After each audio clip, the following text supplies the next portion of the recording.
ខ្ញុំជឿថាបងប្អូនណាប្រកាសជាតាមតនជាមួយនឹង trend ធ្វើរូបថត AI ដូចយើងទៅលេងកូរ៉េបែបនេះចា៎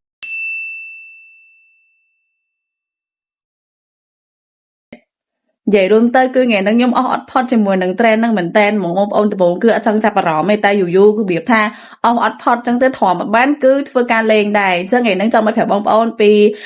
វិធីនៅក្នុងការធ្វើរូបបែបហ្នឹងនិយាយទៅវិធីសាស្ត្រមានច្រើនមានបងប្អូនខ្លះគាត់ធ្វើតាម AI ធ្វើតាម Gemini អញ្ចឹងណាបងប្អូនខ្លះធ្វើ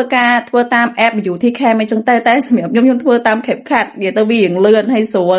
អញ្ចឹងចង់ដឹងពីរបៀបធ្វើមកមើលវីដេអូរបស់ខ្ញុំទាំងអស់គ្នាដល់ អញ្ចឹងវិធីនៅក្នុងការធ្វើរូបថត trending កំពុងពេញនិយមខ្លាំងដូចយើងទៅលេងកូរ៉េបែបនេះចឹងណាបងប្អូនសម្រាប់ខ្ញុំធ្វើតាម CapCut ចឹងដំបូងបងប្អូនចូលក្នុងកម្មវិធី CapCut ទៅតបមកឡើយនេះបងប្អូនយកអាកន្លែង for you នេះឃើញអត់នៅក្នុងហ្នឹងគឺគេមានឲ្យ template ឲ្យយើងច្រើនបងប្អូនឆ្លាញ់ template របៀប mode មួយណាអញ្ចឹងបងប្អូន select ជាមួយនឹង template ដែលបងប្អូនឆ្លាញ់ទៅ